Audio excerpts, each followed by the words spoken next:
बिस्मिल्लाहिर्रहमानिर्रहीम। नाज़रीन, डॉक्टर मोहम्मद सईद फजल करीम बीबानी आपसे मुखातिब है और आज मैं आपके लिए एक नज़म लेके आया हूँ जिसका नाम है शुगर नामा। मुझे यकीन है कि ये नज़म पढ़ने से सुनने से जो शुगर के ज़ियाबितुस के जो मरीज़ हैं उन्हें खातिर खा फ़ायदा होगा। शुगर नामा।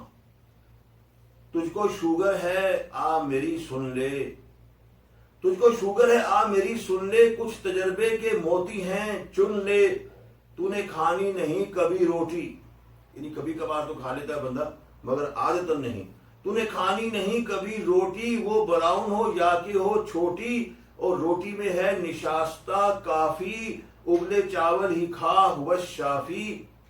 और जहर है तेरे वास्ते आलू, जहर है तेरे वास्ते आलू, खाना मत गो के दें तुझे खालू। और सब्जियां फल बहुत से खाया कर, अब उन्हीं से ही जान बनाया कर। सब्जियां फल बहुत से खाया कर, अब उन्हीं से ही जान बनाया कर। भाई चिकनाइयों से बच के रह, मीठी चीजों की दूरियां ही सह, और नाश्ते में तू खा ले केले दो,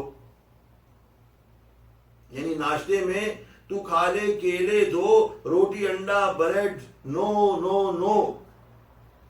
अब इसमें कि अंडा उबला हुआ अंडा कभी कभार खा सकते हैं मगर उसमें चूंकि कोलेस्ट्रॉल है जिनको वो जरा परहेज करें। बहरहाल नाश्ते में तू खा ले केले दो, रोटी अंडा ब्रेड नो नो नो, या कोई और फल ले, या कोई और फल ले मसलन सेब, माल्टे भी बुरे नहीं लारेब। और दिन के खाने में सादा चावल ले, यानी उबले हुए सादा चावल, दिन के खाने में सादा चावल ले, और सलाद इतना के शिकम भर दे। हाँ तू तरकारी भी मिला ले साथ, हाँ तू तरकारी भी मिला ले साथ, मुर्गी मछली से कर ले दो दो हाथ।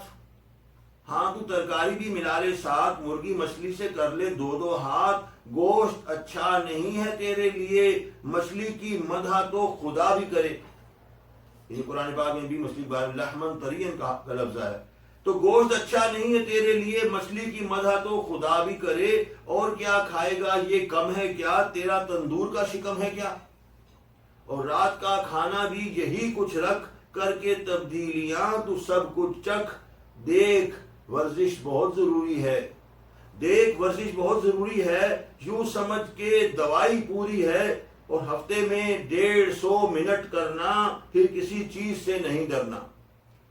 तो अब जो डॉक्टर हजरात हैं वो कहते हैं कि 150 मिनट एक हफ्ते के अंदर या बंदा वॉक कर ले, ब्रिस्क वॉकिंग से कहते हैं, या दौड़े या एक्सरसाइज करे।